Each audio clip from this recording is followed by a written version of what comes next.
apapun yang ada dalam diri Kanjeng Nabi, seluruh dimensi dalam diri Kanjeng Nabi harus ada dalam diri para ulama.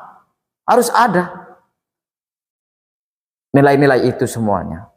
Sehingga apa? Ngerti dan memaham bagaimana cara menyampaikan agama Allah SWT kepada masyarakat.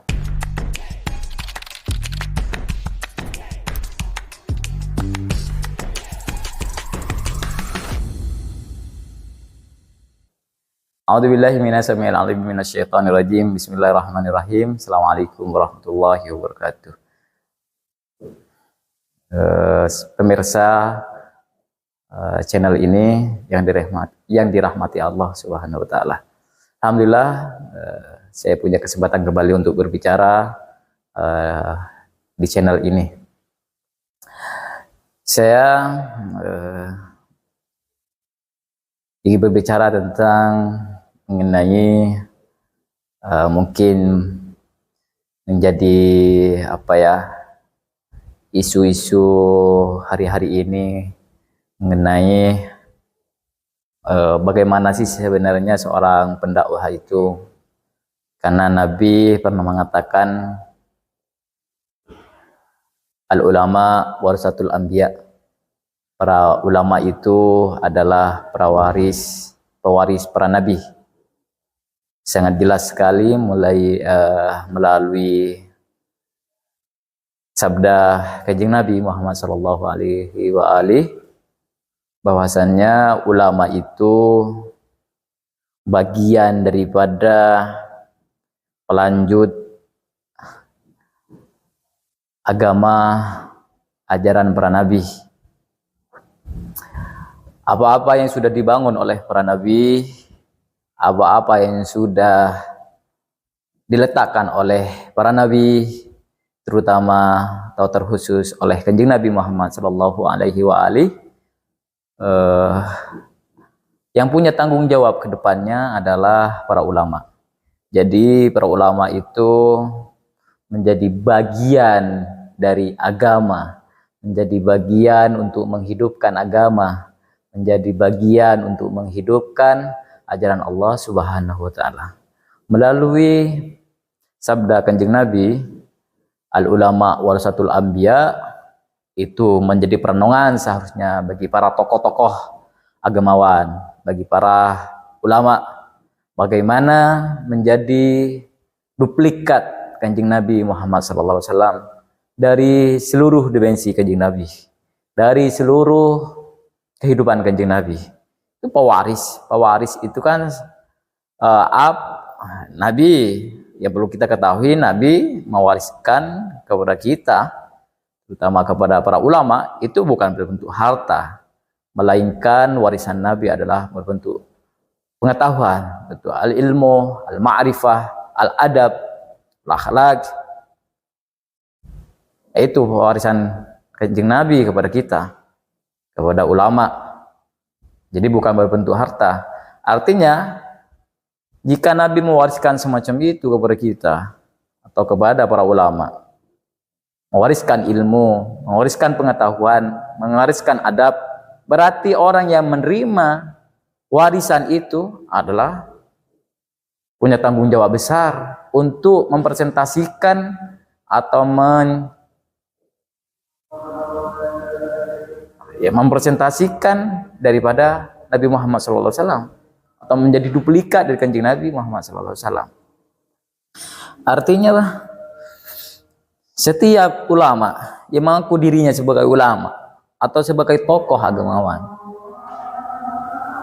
ya punya tanggung jawab besar untuk membawa nilai-nilai ajaran Muhammad, membawa nilai-nilai ajaran Kanjeng Nabi seluruhnya, baik itu perilakunya, sikapnya, tutur katanya, semua yang ada dalam diri Kanjeng Nabi itu harus dibawa oleh orang yang mengaku atau mengatasnamakan dirinya sebagai ulama. Ketika dirinya mengatasnamakan dirinya sebagai ulama, otomatis secara otomatis dia menyandingkan dirinya kepada Rasulullah sallallahu alaihi wasallam sebagai pewaris Rasulullah sallallahu alaihi wasallam. Jadi apa yang perlu dilakukan bagi seorang pendakwah, seorang pendai yang dapat gelar dari Kanjeng Nabi sebagai pewaris para nabi? Ya, harus punya nilai-nilai yang ada dalam diri Kanjeng Nabi. Harus ada nilai-nilai dalam dirinya, nilai-nilai para nabi. Bagaimana bicaranya, bagaimana mendidik orang, bagaimana mengajak orang, bagaimana menyeru kepada orang untuk melakukan kebaikan. Nabi dalam Al-Quran dikatakan oleh Allah Subhanahu wa taala, "Wa ma arsalnaka illa rahmatan lil alamin." Muhammad, kami tidak mengutusmu melainkan menjadi rahmat bagi alam semesta. Ulama pun punya tanggung jawab untuk menjadi rahmat.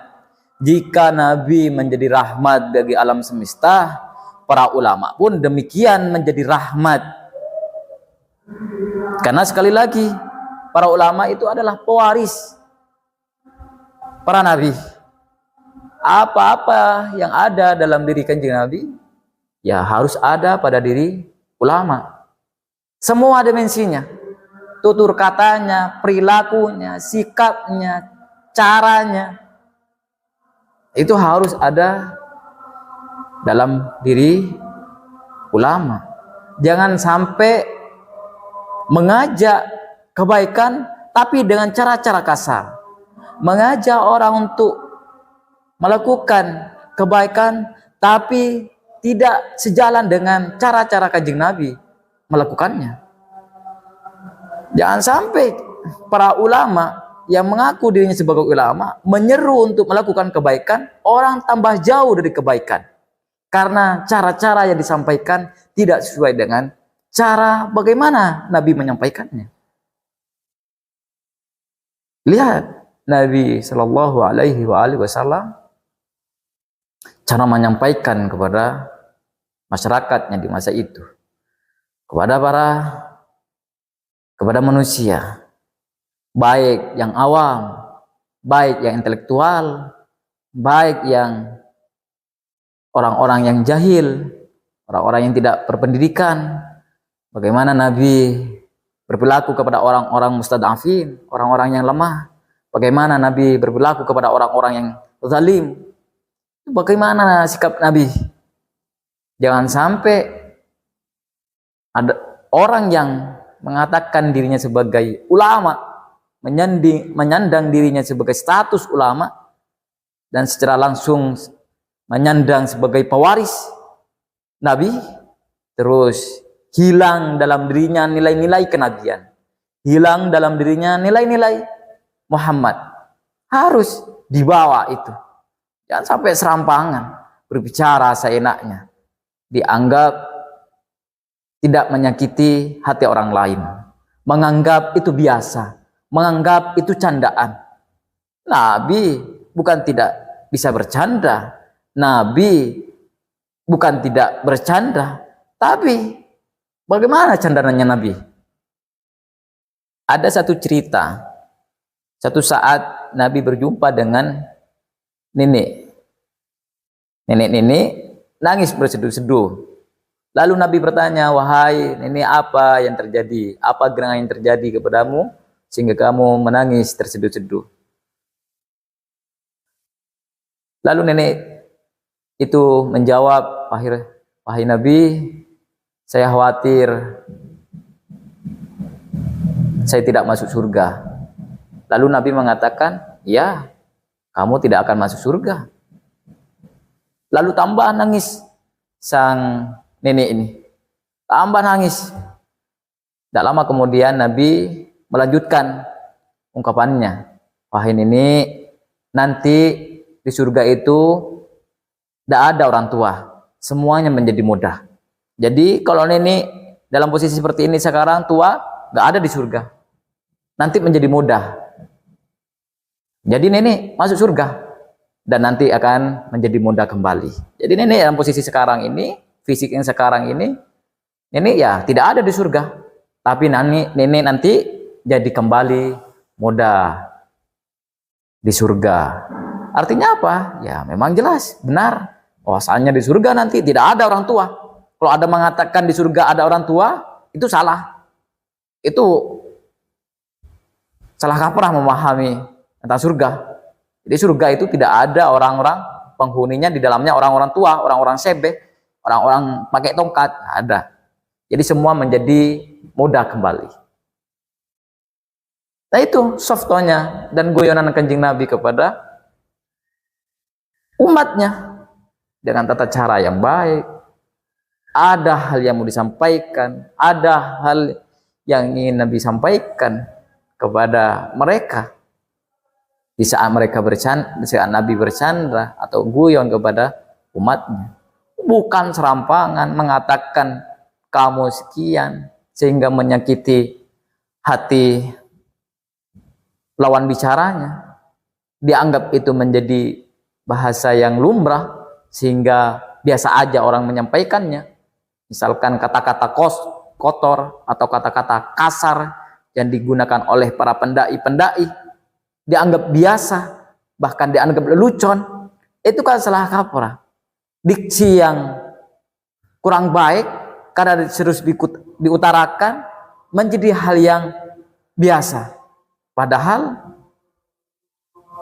secara moral, secara etik tidak layak itu bahasa digunakan bagi seorang pendakwah, apalagi di majelis-majelis ilmu.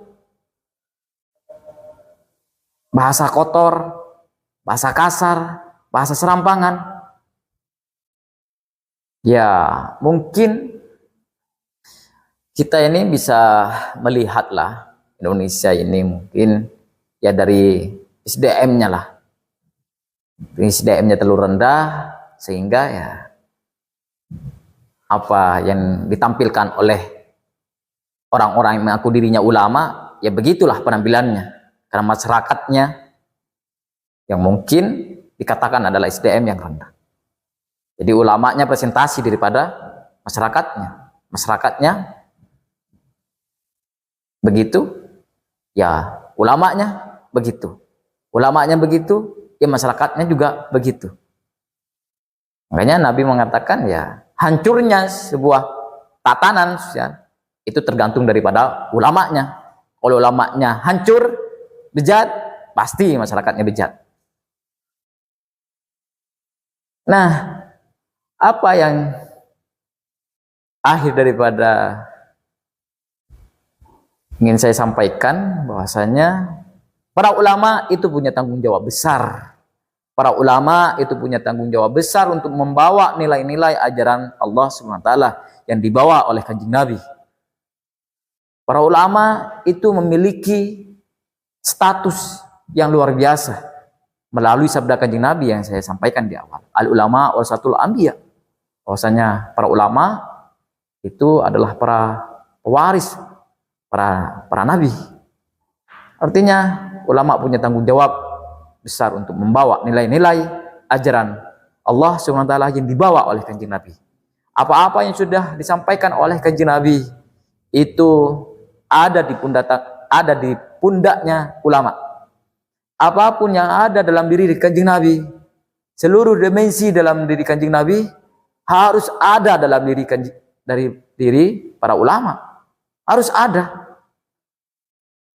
nilai-nilai itu semuanya. Sehingga apa?